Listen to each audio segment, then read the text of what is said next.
What is up, everybody? It's Dr. Vibe here, host and producer of the award-winning Dr. Vibe show, the home of Epic Conversations. And I'm the host of Epic Conversations, 2020 Best Podcast News Award winner, 2018 Innovation Award given out by the Canadian Ethnic Media Association.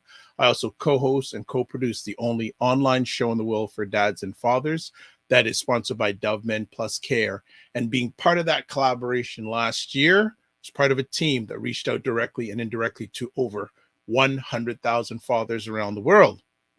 So, as always, I like to say you're blessed, highly favored, a magnet for miracles, and a solution for someone's problem. And why are we here? Well, most Sunday afternoons at 5 p.m. Eastern Time, we do something called Black Canada Talking. It's a live online event that provides Black Canadians the opportunity to give their takes and POVs on stories that are of importance to them, and also showcasing Black Canadians are doing great things. So we have another new friend to introduce you today. His name is David Griffiths. He has his MBA, PMP, and CEO and founder of Brothers Who Care. And we're going to focus on the Brothers Who Care of his journey today. He's known as the glue, the advisor, the coach, the connector, the get it done guy, the people developer, the care leader, and the mental health advocate. He is a man who holds numerous titles, which come from his many years of service to the community and in corporate operating in spaces where technology and business intersect. He strategically applies his energy, tenacity, and authenticity to help people and organizations reach their full potential. He is known for creating environments where people strive, share their gifts to the world, and make phenomenal transformations. As the founder and chief executive officer of Brothers Who Care, he has harnessed the power of collective philanthropy through partnerships and collaboration, and it's based in Toronto. Brothers Who Care is a network of 500 plus Black men and allies who have tailored their work to focus on the initiatives that significantly impact the Black community. The organization uses stories, images, videos to change the social, psychological, and economic health of BIPOC communities. The work that they do focuses on collective philanthropy. I gotta get that word. Philanthropy. There we go. That's better. Get that out of my mouth. Skills and education, financial security, and mental health and well-being. Lot more that I could share, but I'm speaking. He's going to get it out during our conversation live today. So let's welcome to the Dr. Vibe show and Black Canada Talking, Mr. David Griffiths. How are you? I am well. Happy Sunday, Dr. Happy Vibe, Sunday and to you happy too, Sunday to sir. everybody listening. It's so great What's to be going here. on? What's going on? Hey, Ben. The first thing I gotta say is that I'm loving the weather in Toronto over the last little while. It's been so warm. Heading out. Last night it was actually I went out to a corporate birthday celebration, and you could go out in November and not wear a winter coat. I mean, Yes. Yes. I was having a conversation with someone saying, man, this global warming thing, go, don't complain. Just hold your tongue. Hold your tongue. Just enjoy it while you can, because there used to be a phrase, payday is coming. Well, snow is likely coming too. So let's just hold our tongues and enjoy it. Yeah, and when it comes hard. We know that. Oh, yeah. It comes hard. It comes hard. But a real pleasure to finally get you on Black Canada Talk. We've had some offline conversations and finally getting you on here. So we appreciate you taking your time out of your positive, productive schedule to be with us today. So, like we like to do when we have new friends on Black Canada Talking or anything that I host, can you give a little background of yourself, like going way back, where you came from, growing up, etc.? Man, go all the way back. Now you're challenging me. Oh, come. Well, if you don't know your story, you're in trouble. True.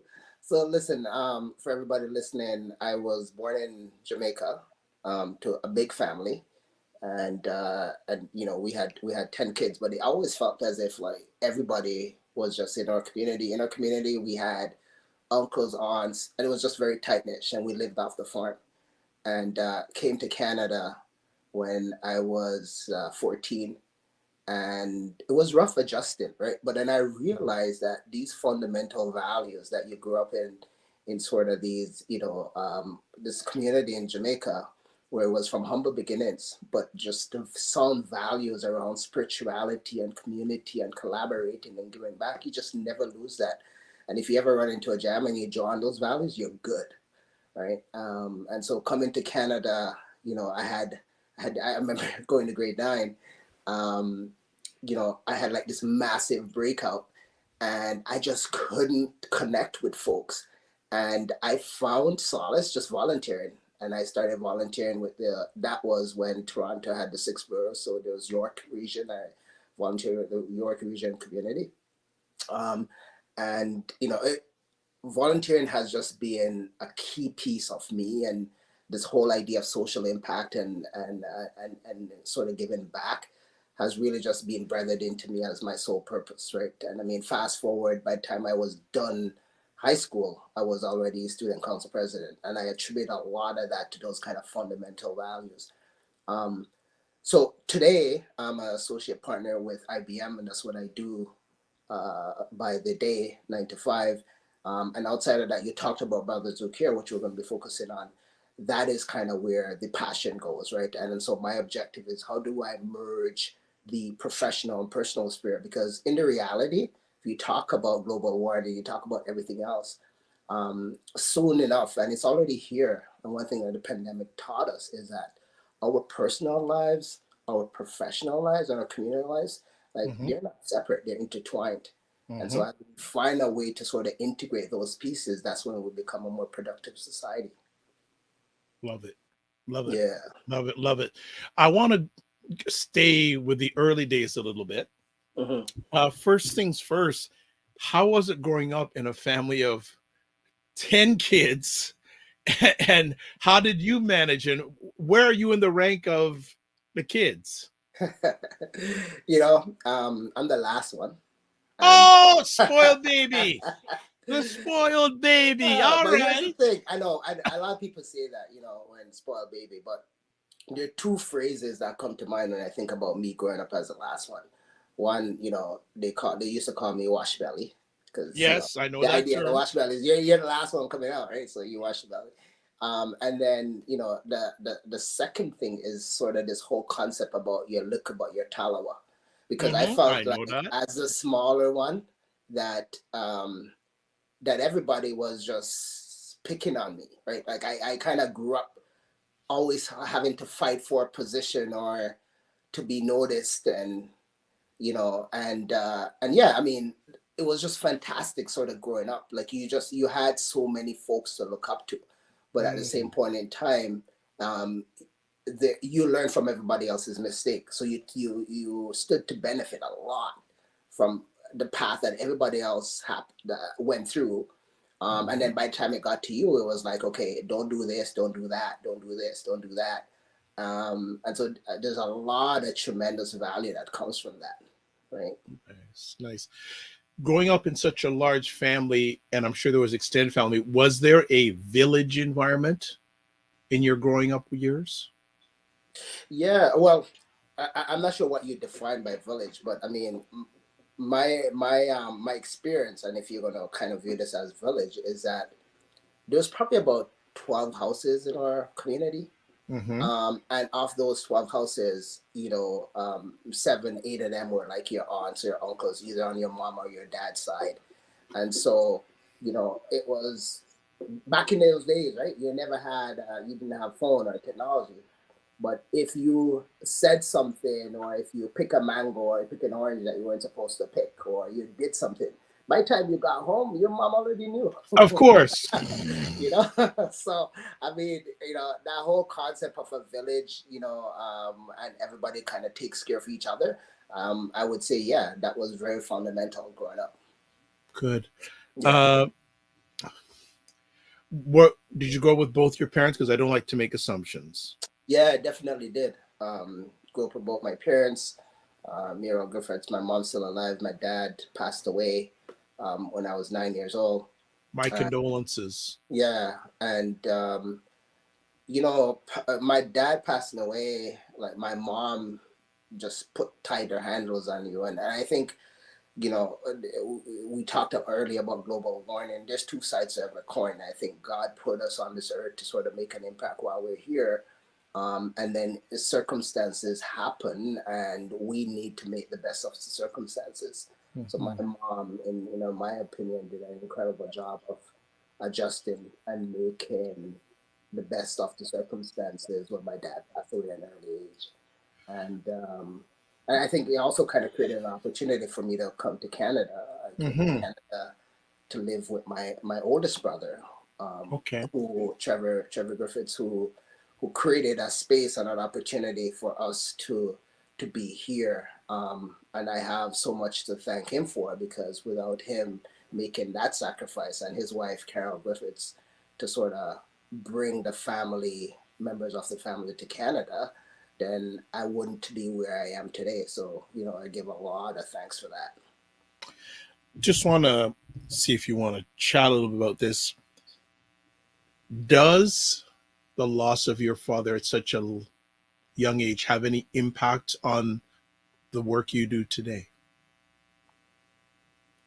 Certainly does. I mean, not that I kind of sit there and think about what are the reasons why you do the work that you do today. Mm-hmm. But I think that, my mom, she always says, your dad loved you guys very much. And he always wanted to know where you were. He always wanted to know that you weren't being a burden to somebody else. He always wanted to know that you were kind of creating spaces where you're being respectful and honest. And so I go back and talk about the values. Yeah, I mean, fundamentally, those values. And I think it's very important, right? Growing up, one of the things that we didn't do well enough, even in that space, is just have expressions of love or expression of emotions. It was something that was pretty contained. It was shown but not said, right? I think the first time I probably told my mom that I loved her, I think I was maybe 18, 19 years old. Do Years you after. remember that? Do you remember that moment? Yeah, I think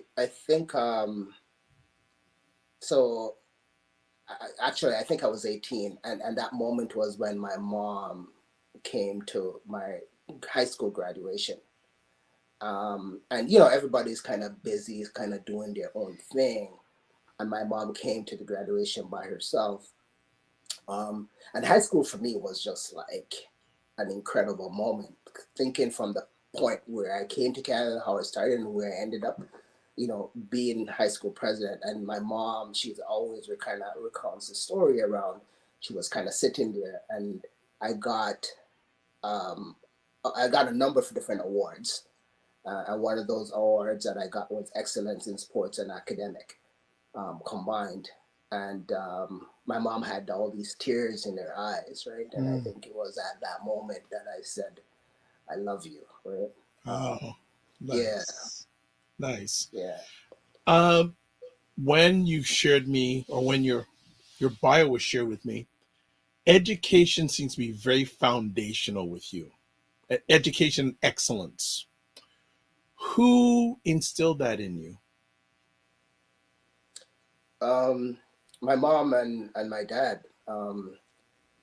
Again, kind of growing up in um, humble beginnings, and not having an opportunity. You know, um, they really kind of saw that as an outlet for you to elevate your position.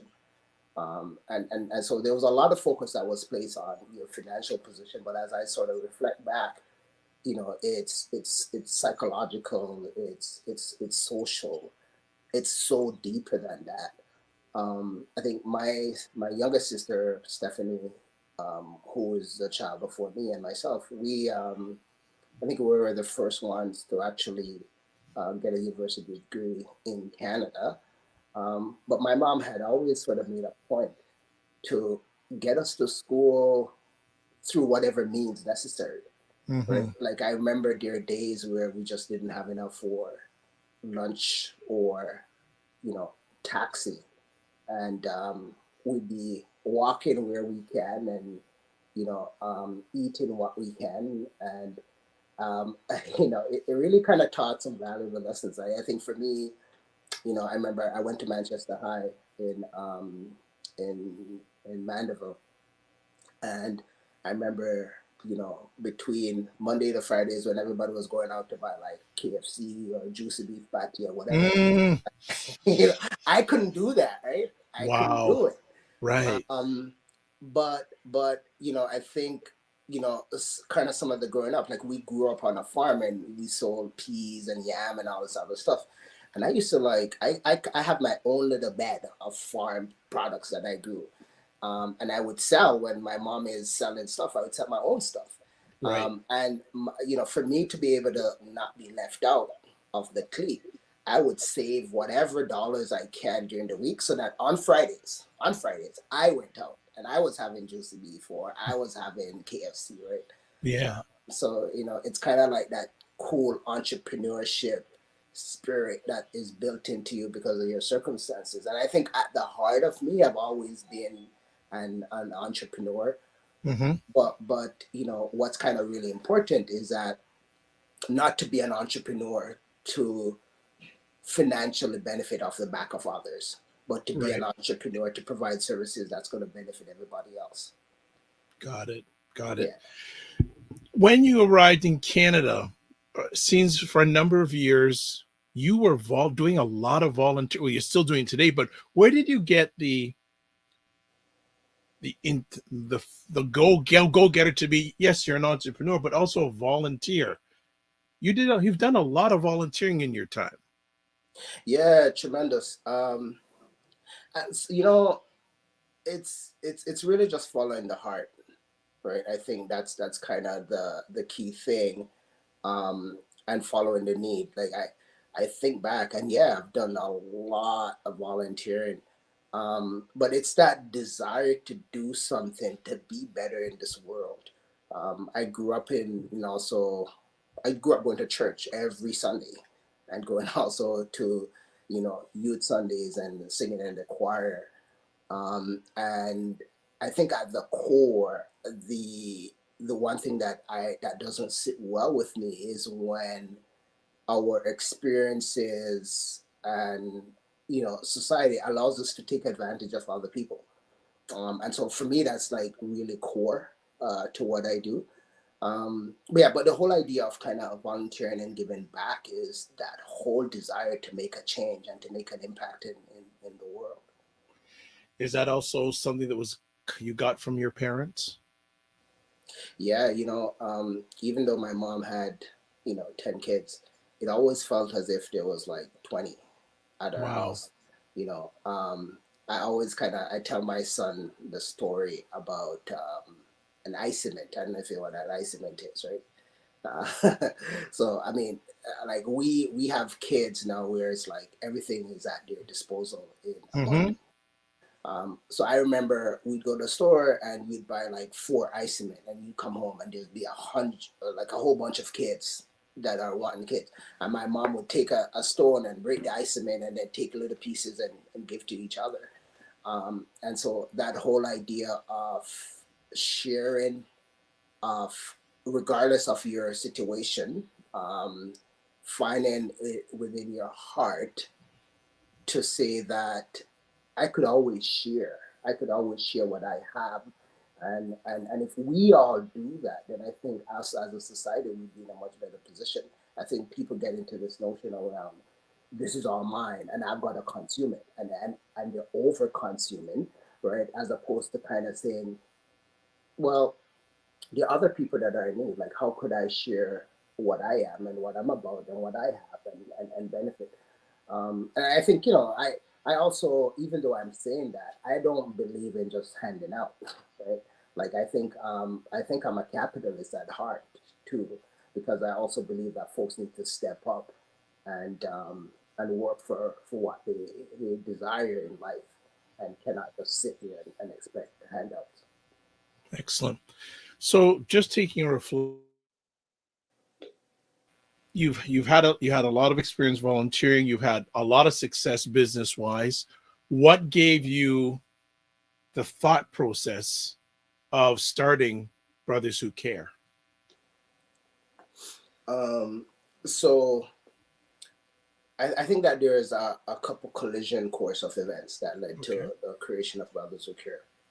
One was working at IBM, I was doing a management consulting, and had an opportunity to go back to the Caribbean, station in Jamaica, and do a bunch of work across the Caribbean. And really loved that experience, because then I was kind of, as a little boy growing up, you'd see business and enterprises and you'd wish, how could I be part of that? Like, how could I be at the Pegasus Hotel? How could I be involved in sort of business deal? And I had an opportunity to go back and do that. And so it was like, it was crazy that opportunity came around and provided me that platform to be able to sort of make that impact. So I was in the Caribbean, came back to Canada, and I was really trying to figure out how do I integrate back into the Canadian economy. And I think one of the things that I realized is that when I told folks that I was doing a stint in the Caribbean, they automatically thought, oh, you were like out there chilling on the beach, like you weren't doing any work, which is really odd because like if folks came back and said, hey, I did a stint in Japan or I did a stint in Europe, there'd be kind of this perception around, you took your skills global and you made an impact. But then you talk about the Caribbean, this notion, well, like you weren't really doing anything. And that was so far from the fact. And I kind of found it difficult to get reintegrated into the Canadian economy because after being away for a little bit, you start to kind of lose connections too, right? So that was kind of an impetus. And I realized that you always need a network of individuals who are gonna be there to support you, who, when you're not at the table, who is kind of speaking on your behalf. And so that whole idea of kind of creating Brothers Who Care was to create a network of individuals who are doing incredible work, and then create a platform where folks could sort of bring to the table, oh, I'm having this challenges, how do I overcome? Or if there's opportunities that are coming up, you can say, hey, listen, I know Dr. Vibe and he's like incredible. Like he did great for this. And so if you don't have the network, then those opportunities lost. That was the one thing. The second was on this whole idea of volunteering, right? Like I know that I have a deep purpose and capacity to do it, but a lot of folks don't. And so the whole idea of collective philanthropy, as you were talking about earlier, is you may not have the capacity or the means to do that all the time, but what if you were to get together and pool your resources and make an impact? So the whole idea with Brothers Who Care is when we started, we said we get together quarterly, and every quarter we got together, we would talk about 3 things that's happening in our community that's making a big impact. And then we would pitch each one of those things. And then we'd vote on it to kind of say, what is the thing that we think could benefit most from our pooled resources? And we'd vote on it. And one would get our pooled dollars, right? So the first time we did it, we raised like something like $6,900 and donated to See Toronto, which was an incredible momentum. And over the post pre-pandemic, we raised over $7,000 and donated to charity just by the simple act of getting together, collaborating. And so our whole mantra is when we get together, we share, we learn, and we act. Share what's happening, we learn about that process, and act because we want a purposeful sort of mobilize and action.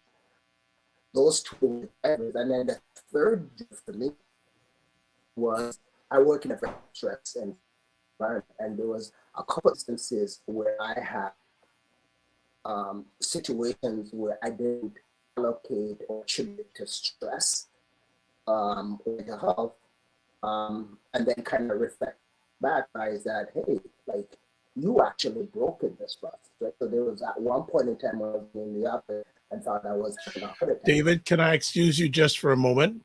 Your signal is a little bit choppy. So I'm going to make a suggestion. Can you log out and log back in? Because we're sort of hearing you and you're frozen on our screen right now. Okay. So if you could just log out and log back in and just see if that helps. Okay.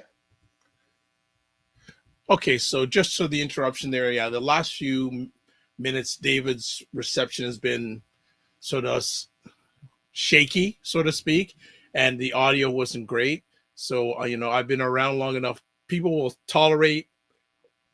somewhat tolerate bad video. They won't tolerate bad audio. So I want David to, ask him to log out and log back in to see if that helps in regards to the, the reception that he's getting and we're getting of him, because we want to represent him and his organization as best as possible. So you are watching Black Canada Talking. We're on most Sunday afternoons. And what we do here is we provide Black Canadians the opportunity to give their takes and POVs and stories that are of importance to them, and also allow them to showcase themselves. So let's see. We got David back. Let's see if it's better this time. Is that good? So far, so good. So far, so good. Okay. So, Yeah, you're okay. It's happening again here. Yeah, it's freezing. You're frozen. Let me just check my connectivity and one second. Okay, so we're gonna give take 2 and see, or take 3 and see what happens on this. He's going to shift his connection, so we'll see if that can help. Again, our apologies for the technical challenges. We are doing our best to resolve them as quickly as possible. Just as we are waiting for David to come back in, if you are watching this live on November 6th, another live conversation I host on a regular basis is on Monday and Friday mornings at 9 a.m. Eastern Time, 6 a.m., not p.m., 6 a.m.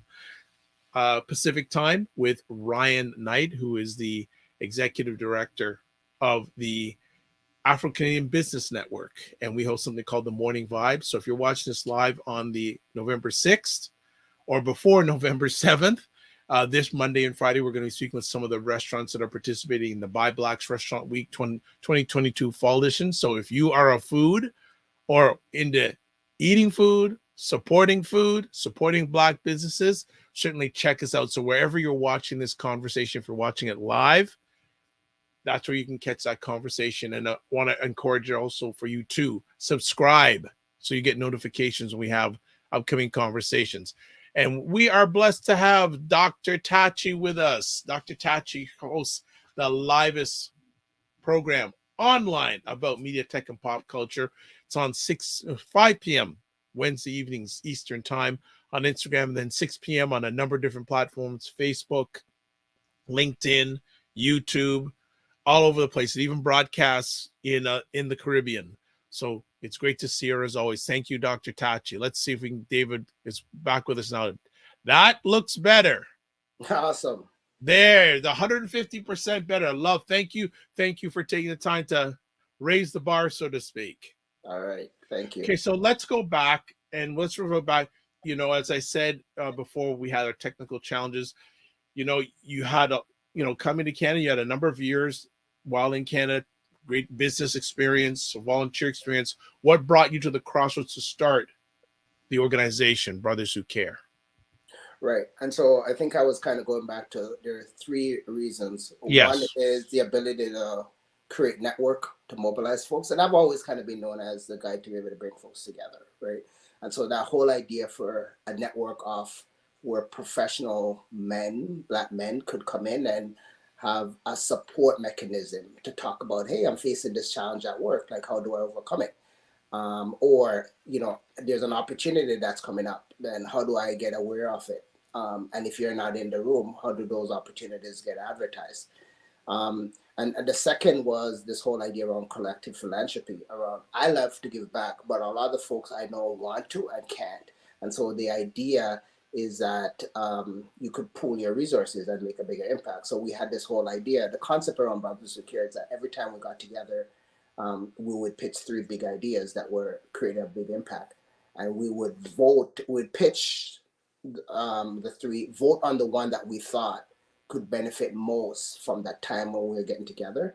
And then we would just donate those pooled funds to that one organization. And so since we started pre-pandemic, we've raised about 27,000 and donated to 5 organizations. And then the fourth piece was just the third piece is this whole thing around creating collective bond and support.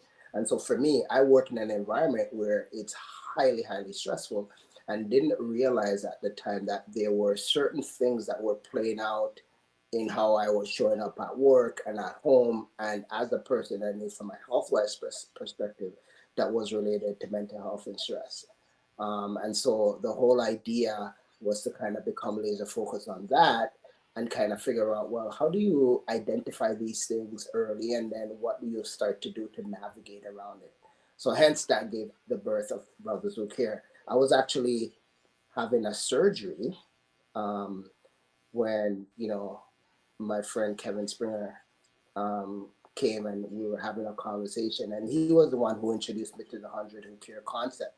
And I said to him at that time, because I think I had just gotten out of surgery, and I said, I'm going to start this. And he said, hey, you should just focus on your health. But I felt that need at that time to say, I'm going to start that. And a month later, I got it off the ground. Congratulations. So making it happen, even when sometimes some people say the odds were against you, especially health wise. Right. Exactly.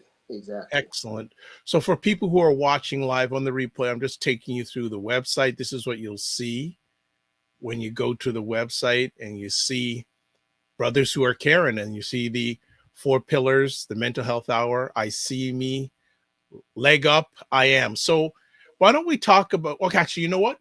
When was the organization started? So yeah, we started in 2019. Go back to the first year. Share with us what the first year was like. Well, I started this organization with a WhatsApp group. As I said, I know a lot of folks, and I always bring folks together. So I created a WhatsApp group called Brothers Who Care, and I invited a bunch of people that I thought would be interested. And this was like late at night. I think my son was maybe like 6 months old at the time. And I got up in the morning, and there was all these pings around, like, what is this about? Like, why are you doing this? And I said, damn, but the only thing I did was I just created a title for the group. So I was kind of on it, and then kind of said, imagine if we could do this, right? Like I had all these imagine statements. Imagine if we could kind of create this impact. And so that was like in January. Fast forward in March, we had our first session at Joey's, and the turnout was amazing. I think we had something like 70 something guys who came out. Wow. And it was just like really energetic, and guys were just vibing, and so we'd meet for 3 hours, and then we'd have this thing where folks are just like networking and talking to each other and reconnecting. And that night we raised, I think it was like $6,750 or something, right? And that first year, it's like you're getting so excited about what the possibilities could be. And so we started doing a podcast, and we're doing a bunch of different things. That year, I also had my first trip to the continent. And so there was a lot that was happening that year. I was also recovering from my surgery and a bunch of different stuff. So that first year, we made some big impact. Like we donated, I think we raised $20,000 that first year. And we donated to 3 charities. It was C Toronto, it was Yace, All the Jane Finch, and it was Malton Neighborhood Services. And so it was just like great momentum. But the whole idea was that we were getting together in a physical space. And then we got out of 2019 into 2020, and the pandemic hit. And we're like, oh, what do we do now? Yeah. Right. And so that gave birth to these 4 pillars of focus. Thank you. I just want to know if you'd be comfortable, if you can go a little bit of a deeper dive into the 4 pillars. For sure. Yeah, please do. So, one of the things that we've done off the top is that we've aligned our pillars to the United Nations Sustainability Development Goals, which are really focused around how do you create a more equitable society? How do you start to solve some of the inequalities that we face? How do you promote health? How do you drive greater financial security? And so for each one of these pillars, we've identified needs in the community, which we know that there's a deep, deep need to be solved. And the first one that we actually did was around the mental health. So we had a couple of talks during the pandemic, just guys getting together, and then we decided to do a virtual fundraiser around mental health. And we had LifeWorks, my good friend Paula Allen there, who I brought in as a speaker because she had come into IBM and done a talk there.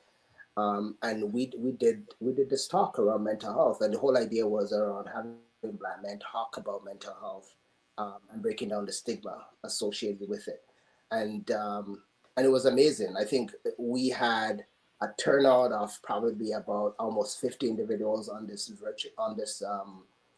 virtual mental health hour that we did, and we raised something like $3,500 for Taibu community services. Mm-hmm. And the engagement was just deep. And out of the call, I got text message and WhatsApp messages and emails to say, hey, this is really needed to have a platform where you talk about mental health from a Black male perspective. That gave birth to the mental health hour. And so now we do this monthly mental health hour where we talk about demystifying the stigma associated with mental health from a Black male perspective. And I host the talk. We typically have 2 or 3 people, and we are always having a female voice as part of the conversation because it's not a talk um, only for Black men, but it's to understand the perspective from Black men. And it's kind of always important to understand the female perspective, but also as men to understand that when we talk about mental health and our perspective around health in general, that it's not just about us. It's everything that we touch, everything that we interact with. And it's every environment in which we occupy, whether that environment is space, work, community, us all just being there in the world. So there's just so many pieces that are tugging, and so we just need to understand how those different pieces work together. So that's on mental health and wellness, and it's tied to the United Nations Sustainable Development Goal around ensuring better wealth, better health. There's stats out there that says that by 2030, stress could become the world's #1 health challenge. If you stop and think about that, it's just like it's mind blowing, right? And folks just even kind of think about it, but the impact of mental health and stress on the body plays out in so many different ways. From a health standpoint, how healthy you are, it affects your eating habit, your sleeping habit, your interactions, and how you interact. So the whole idea around mental health, folks kind of tend to have the stigma around it, but it's our mental health is our physical health. It is our existence, and if we are not strong fundamentally from a mind standpoint, then everything else is liable to fall apart. Absolutely. If the core is not good, the extremities are not going to be good. Yeah, exactly. Exactly. So Excellent. that's like on the mental health pillar, and I'll just kind of Sure. quickly talk about the other pieces. Um, Mental health hour actually gave birth to ICME. And ICME is our initiative to focus around teaching young kids about money, but also teaching young kids about themselves and to see themselves in a different light. So ICME is a partnership that we have with CIBC Wood Gundy. And the source driver that came out for the creation of the ICB was because there was a gentleman who attended the mental health hour talk, Andrew McDonald, and coming out of that talk, he said, "Hey, I love what you guys are doing. How else could I help?" And so we started talking about what that could potentially look like, and the ICME came up, and ICME aims to achieve three things. One, it teaches kids how to trade stock. So we actually partner with an organization in the United States called the Stock Market Game. Kids get $100,000 virtual money, and they actually trade the real stock market. And then CIBC's put up $10,000, and we rank how the kids perform, and we distribute the $10,000 to the winners with the requirement that they need to invest it in RESPs to support their education. So that's on the whole education piece. There's also a summer camp, which we've partnered with One Voice, One Team to deliver, that takes financial literacy as and infuses it as part of a leadership camp. And we're also working with YACE to sort of further expand that to high school students, because initially we only focused on grades 4 to grade 6. Now we're going to have two cohorts. We're going to do grades 4 to grade 8, and then we do 9 to 12. And then the last part around ICME is we actually connect these young people to professionals that they don't naturally think about getting into. So, for example, seeing yourself, the whole idea is seeing yourself differently. So you could see yourself as a architect or an engineer like myself, or an investment banker, right? There was an individual who wanted to be an MBA star, and we got him to sort of see, well, what is your interest, just through interviews, and his interest was in money, and so we connected him with Andrew as an investment banker, and it really kind of then shift his mindset to kind of say, well, there are other possibilities for me, right? So that's around ICME. We're really excited. We're going to be running the next installment of the program starting in January through to June of 2023. And then Leg Up is really kind of focused around how do we teach young professionals 18 to 30 how to build wealth and how to think about wealth differently. So Leg Up stands for learning money, earning money, growing money, utilizing money, and the psychology of money. And again, there's such a deep connection between psychology, health, and wealth that we're focusing a lot around mindset and the mindset shift that needs to happen to build successful wealth, progressions within the community. So there are three big barriers that the community needs to overcome. There's the information barrier. Information is just not available for folks to talk about, especially as we shift into a digital age, how they will elevate beyond certain circumstances. And then there is the racial wealth barrier. And then there's the income barrier. Like, we all know that within our community, folks are not realizing their potential because they're not being compensated. So then how do you ensure that you get your fair worth? Like, if you are, if you're an engineer and you're a Black engineer, how do you ensure that when you're at the table, that you are actually getting paid for the value that you bring at the table and not being shortchanged because of the skin color? And then IM is really just really about the core of what we do, which is around networking and philanthropy and bringing kind of the core values that we do to the table, collectively raising money, supporting each other through network, and just really building core leadership skills. Thank you for the breakdown. Well done. Thank you, sir. Well done, but I expected nothing less. Let me ask, you have interaction with a lot of Black men. And a lot of people ask me this question, and I say I'm not the guru. So I'm glad I can ask you this question. What are, would you say, some of the key challenges that Black men that you encounter, serve, are having? Yeah, and I'm going to declare that I'm not the expert up front, too. I'm pushing it on to you this time. I get a chance to push it on to you because a lot of you push it on me. So yeah. So you can take my chair for a minute. Yeah, for sure. So the first one I will talk about is challenges with vulnerability.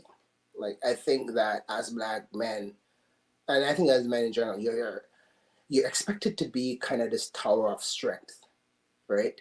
And half the time you're not able to live up to it. And so, like, we've been taught, like, you can't show any sign of weakness. So this whole idea around being vulnerable and showing where you're not able to do something and be a tower of strength, I think it's a challenge that Black men deal with. And also it's these expectations that are set by ourselves, our community, and of others to be excellent. Like I deal with a lot of Black men, but a lot of Black men who I'm interacting with are folks who are like really breaking barriers and building bonds and demonstrating success. And so for them to continue to live up to that success on a continuous basis, there's a lot of challenges associated with that. The second thing that I would say that us men deal with is continuing to try to break and to live through the stereotypes, of what it means to be Black, right? And so it's funny because media basically defines to us what it means to be Black, right? And so we know that the stories that we see are not real, are not representative. It's not like a paintbrush that represents the entire existence of Black men. So in everything that we do, it's like we create, there's this distraction that's created. We're focusing on our craft, which is our excellence and whatever it is that we are good at. But in the back of our mind, we're focused around how do I break down these misconceptions? And so your energy is torn, your energy is split. And that is just something that continuously tugs at you. I know, for me, sort of working in corporate Canada, like, there's just these emotions that you've got to fight. Like, like a real quick story. Early in my career, when I was working in financial services in the back office, I was hired and on the executive floor, and there was like one other Black person on a floor of like, I don't know, 300 or something.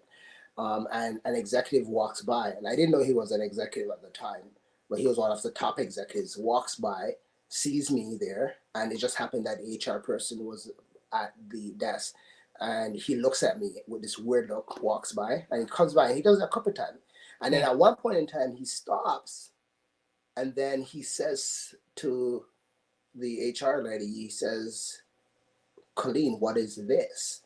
And she looks at him and says, "What do you mean?" And he says, "What is this?"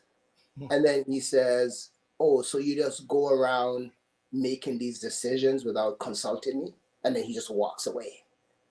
And I can't tell you the profound impact that has on me, because regardless of whatever level of success I've achieved, whenever I step into a space, and there are white males there primarily, then I'm always thinking they're kind of saying, "What is this?" Right? And that kind of that psychological impact that has on you. And then I think the third thing that I think Black men face is just the whole idea of the family unit and how we sort of measure up to that.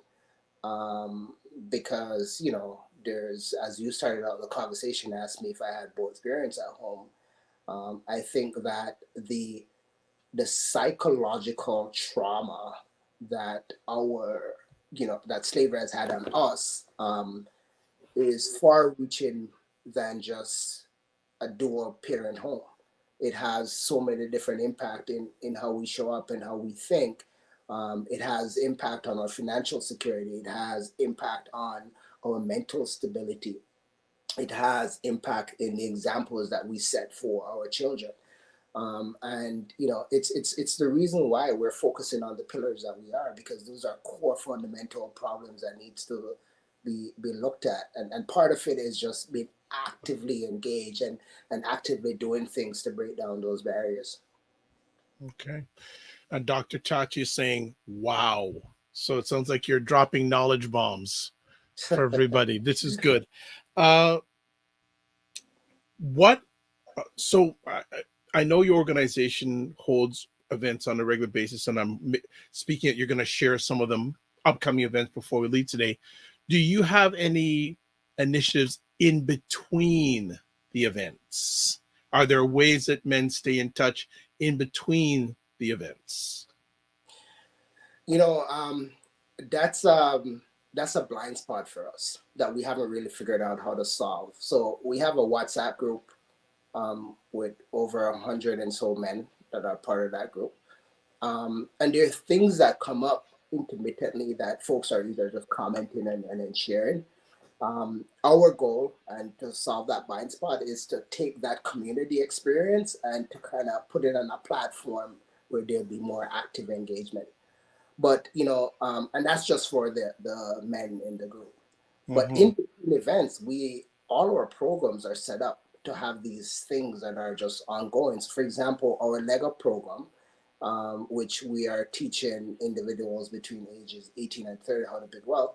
We have these mastermind groups, and folks they set a 6 month financial goal that they want to hit, and then we provide coaching for them to hit those goals. Like our goal is that by 2030, we're going to reach 5,000 folks across Canada.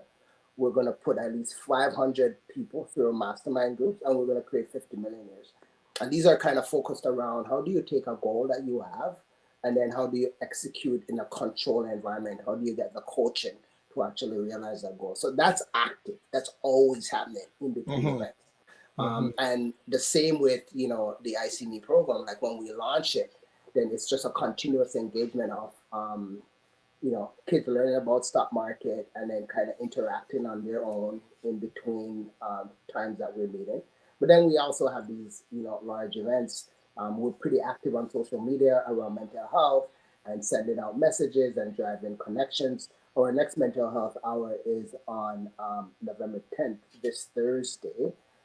We have Nigel Burge and Ukie Elema, who are going to kind of focus around how do you start to break down this whole strength barrier that's affiliated with the community.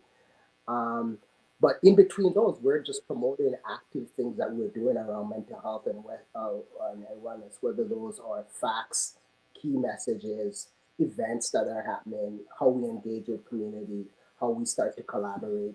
Collaboration is really big agenda for us. We believe that there's not much that you're going to achieve if you're not purposeful around collaborating, and it's a big issue in our community because we tend to see collaboration as a threat rather than an opportunity. And if we shift that mindset to kind of say there's so much more that we can achieve just by working together, then it's great what we could achieve. Yeah, getting out of the silos. Yeah, exactly. Getting out of the silos. You may have mentioned it earlier on, but I just want to confirm when when you started this off. What was your first? What would you say is what was the organization's first big win? Um, I think the first big win was before the organization started. It was just a reaffirmation or a confirmation from the guys who will reach out to the kind of say this is needed. So one is like folks are raising their hands to say this is needed, and so that's the first big win because then it confirms that belief and that notion that we need a support mechanism. I mean, I think black females they do it a lot better than us in terms of having forums to collaborate and share. Us as black males, we don't do it often enough, and we have problems being vulnerable, right? And so to see that first event when everybody got together, and just to kind of see how they shared, that was like tremendous. Like that's something that you can't even measure, right? And then to kind of see the measure of the quantitative thing that came out to say, hey, we were able to raise $6,700 and donate to charity. That's like that you can't beat. Okay. Yeah. Um, there's so many different directions I could go here. All right, let me ask in regards to just give me a second here. Okay, let's go down this road. How, through your lens, has the pandemic impacted black men? Mm, that's interesting because I've actually never thought about it through that specific lens. Um,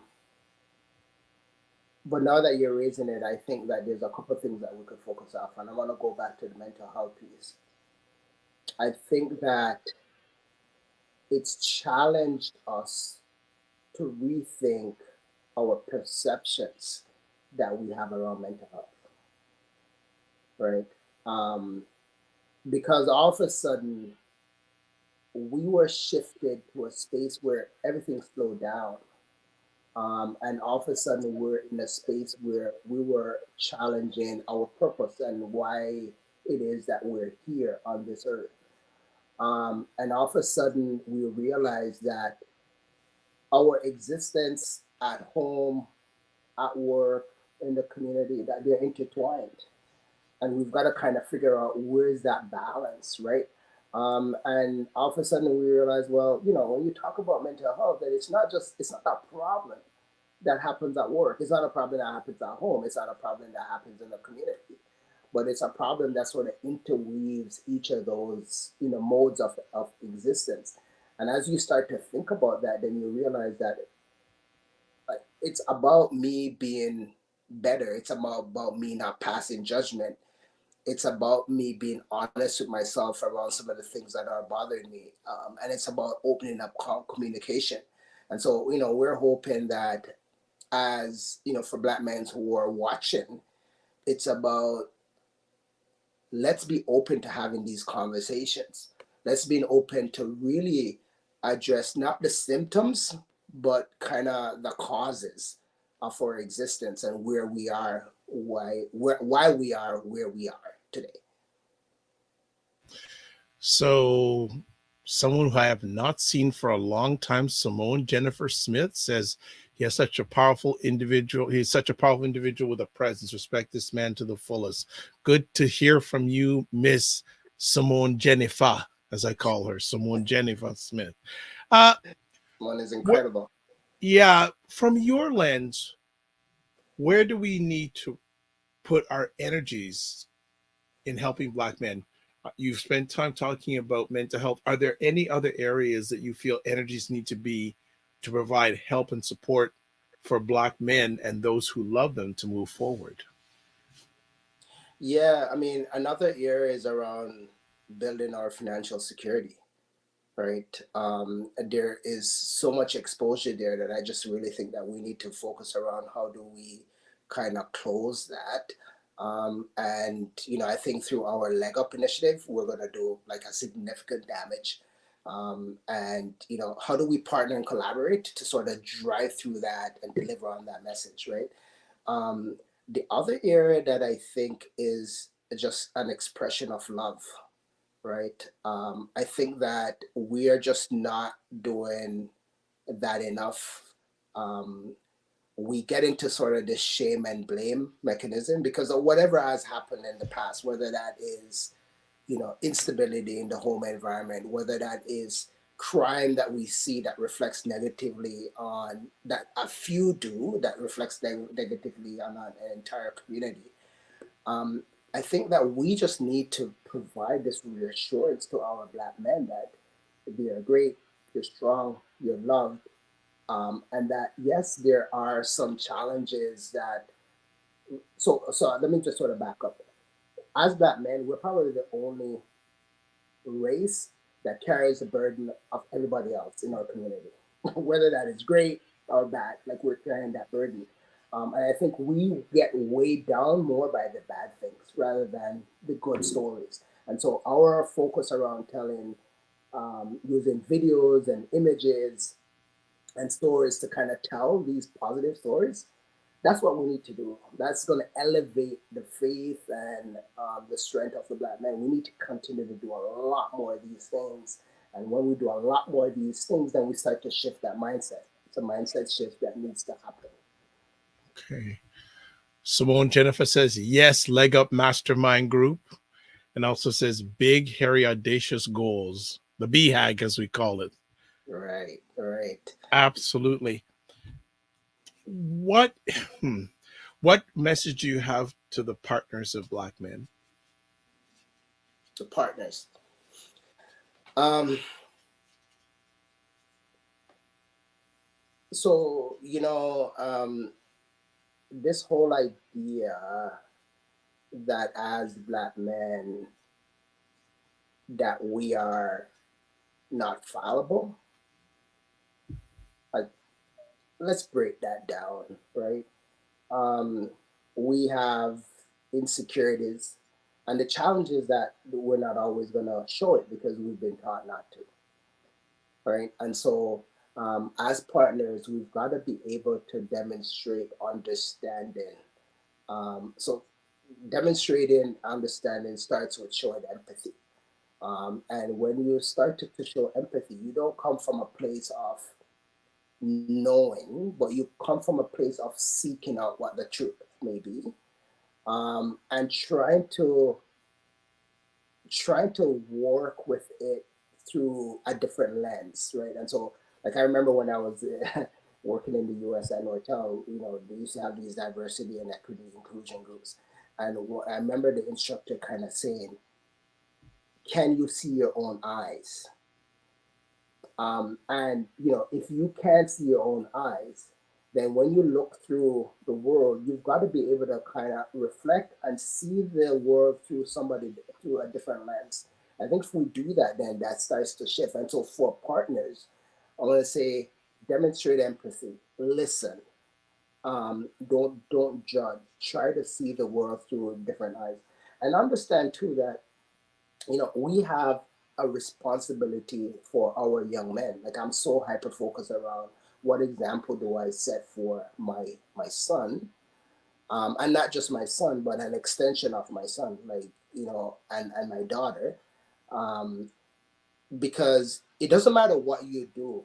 I shouldn't say it doesn't matter what you do, but you could do a ton to influence their lives. But at the end of the day, they go out in the community and they're being impacted by all these other voices. And so, if you put 10 Black boys or 10 Black girls in a room, they're going to be judged by what the media tells us. And this is, let's find somebody who is the most vulnerable. And whatever their behavior is, everybody in this room is going to be judged on that behavior. It's not, let's find somebody who is doing the most incredible thing and then judge them based on that. There's hyper focus around, let's just find what the whole is and judge everybody else on that. So, partners, let's focus on working with our men to become part of groups where they could share, where they could have a support mechanism, where they could focus on having the truth be told, where they could focus on understanding some of the generational traumas that has led us to where we are today and how we break through that. Excellent. As we start winding down our conversation, you had mentioned some events. I know people may not have caught it who were with us earlier, but what are some of the upcoming events that you and your organization and the men that you serve? What are you excited about? Excited about this week, Thursday, November 10th at 6 p.m., streamed live on Facebook and LinkedIn and Twitter, the Mental Health Hour, the next installment. We have Nigel Birch, writer, poet, host. Um, he's just an incredible guy. I'm really looking forward to hosting him. And we have Inike Balagon. She's out of Calgary, runs a firm called Water the Heart Consulting and works a lot with young Black boys. That's going to be an incredible conversation. That's really going to focus around how do we stop working on masking these feelings of toughness, right, in our community. And then November 13th, Sunday, we have our next installment of the Leg Up Mastermind group where we're working on goals. And this, to your question, is order some of the things that we're doing in between. And then as we step into December, we're going to be doing this campaign called the 10 Care Gift Habits campaign.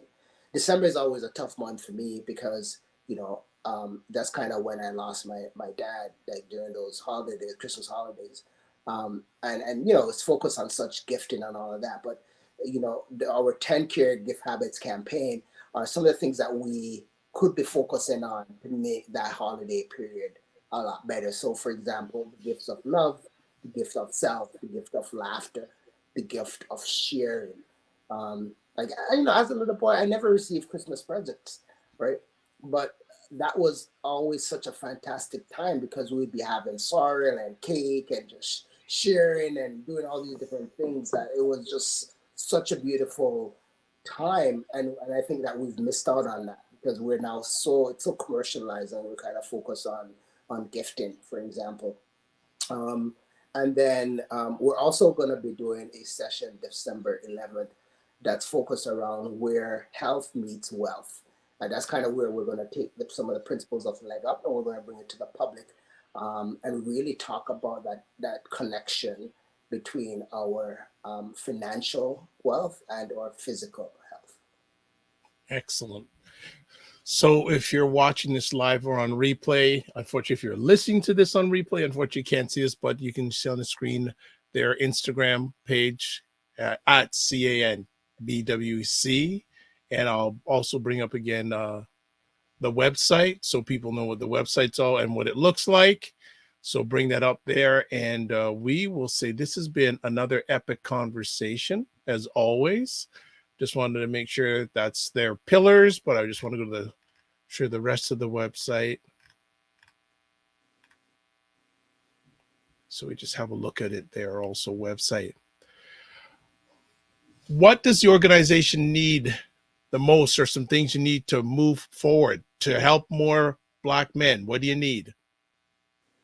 So we were built on the premise of, let's not become reliant on government funding or grants or through other nonprofits to be able to sort of make an impact.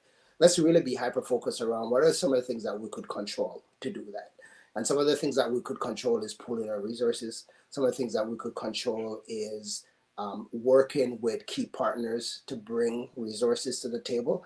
And when I say partner, we look at it as a business deal, right? It's not around, we're not asking for a handout, but we're looking at a partnership that could bring benefit to your organization and benefit to the community and benefit to humanity and benefit to social impact. So what we need are more of those partnerships. We need to be focused around, if you are a corporation and you're tasked, and every corporation is being tasked with this, around how do you become a more sustainable organization? How do you focus on becoming an organization that is in the business of doing good and not just in the business of reaping profits? Then you'd understand that even though there are efforts that are focused on greenhouse gas emission reduction and such, that for you to be a sustainable organization, that you need to be impacting the community that you serve in different ways. So you need to be focusing around, what is the social impact that you're having on the community? What is the impact that you're having on your employers when they step out of the office, or in instances where they're working virtual and they're in the community? When work is done, how is their health outside of work? And if you're not doing something to impact that, then you're not living up to your commitment to be a sustainable organization. So I'm saying, hey, organizations, partner with us. And it's not just we're helping Black men, but we're helping to bring stronger societies. We're helping to bring stronger community. And we're helping to bring just healthier and happier folks, whether that is at work, at play, in the community. And then, for individuals, we're always looking, my mom always says two hands, one hand can't clap. And so you need two hands. So we're always looking for additional hands for us, for you to work with us in this journey. So if you have time to volunteer, volunteer. If you don't have time and you have resources that you could put to use, then help us and put those resources to use. If some of those resources are just conversations that you think that we should be having, then tell us about those conversations. If some of those resources are partnerships that you think that we should be exploring, then tell us about that. Because we're very big on, we're not trying to solve problems on our own, but we're trying to work to have organizations and communities and individuals collaborate to make things happen. I think you've covered everything. Anything else? Hey, listen, I really wanna thank you for the space and the forum to have this conversation. And I think more importantly, I want to thank you just for your insightful questions that Once you've once in a asked. while, I come up with a good question. Once in a while. Simone Jennifer No, I taught mean, me how to ask the questions. She's gonna get at me now because I said that. Go ahead. because it was, you got me thinking a lot. Because I like initially when I was thinking about this conversation, I was like, maybe I should write down a few points that I want to talk about. But I think that your questions has just kind of forced me to speak from the heart, and I hope anybody who is watching this now or replaying it are just kind of seeing the connection around shifting. We're shifting an agenda. We're shifting an agenda forward, and we realize that it's only through collaborative effort that's going to happen. And so, thank you for kind of creating this forum to do that. No problem. It's what I do. Actually, the impetus of me creating this forum was based on a book I bought back in 2009 called Black Men Obsolete, Single, and Dangerous. Mm. That was my impetus in starting this journey of over 4,000 conversations. So that's what I do. And it's, I think you mentioned maybe directly, indirectly, we have to control our narrative, because if you don't control your narrative is going to be controlled by somebody else. Yeah, So absolutely. it's very important in regards to that. And Simone Jennifer says yes, she's agreeing that she taught me how to do this. And Simone, she's also saying great questions, Dr. Vibe, you learn well. I have no choice with you. And she says LOL.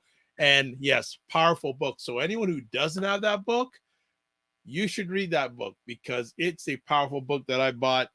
Like I said, it was written back in, let me just check here, 1990. And it's still I think one of the foundation books for Black men and those who love them. That is the book. That's That amazing. Yes, and I've actually had some black men on my show. I've mentioned that book and say, yeah, I've got that book. Well, I don't have that book, but now it's on my Okay. list. well, if you need it, we certainly can tell you how you can acquire it. But I'd like to say thank you for everything you and your organization have done, are doing, and will be doing. Whoever's on your Facebook page, yes, Mental Health Hour, Thursday, November 10th at 6 p.m. Eastern Time. And like BWC on Facebook, LinkedIn, and Twitter. And yes, Simone Jennifer, you can share this video after. Most definitely. That's what I want you to do. Get it out there. Get the message out there. So thank you again. And remember to give yourself grace, and don't just manage your time, manage your energy. I love that. I love that. I just want to thank everyone who supported Brothers Who Care from the start. I want to thank more recently Simone and Jennifer Smith and Selena for, helping to drive some of these purposeful efforts that we're doing.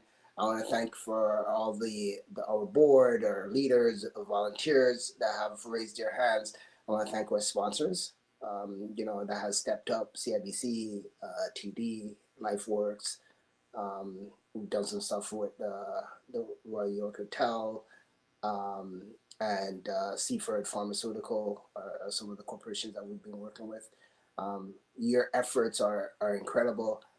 We are about to announce another exciting partnership with Blackboard for a Care Digital store that we're going to be doing.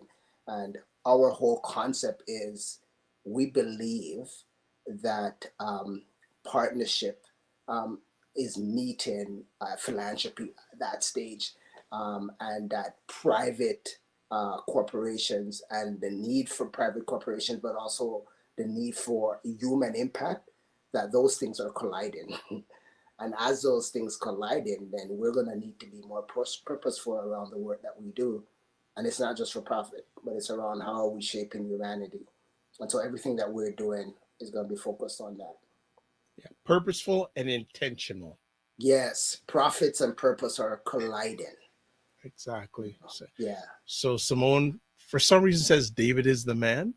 And Dr. Tachi from Florida says, great show. Thank you back, Simone Jennifer. Hope I hear from you soon. I hope, because you're always got things going on. So if you can stop your tour for a minute and just give me a call, that'd be great. And she also says, We got you, David. Moving forward, never back. Love it. All right. Be well and keep the faith, my brother, and keep in touch. All right. I will. Peace. All right, everybody. Epic conversation. As always, this is what we do. And there's the contact information one more time.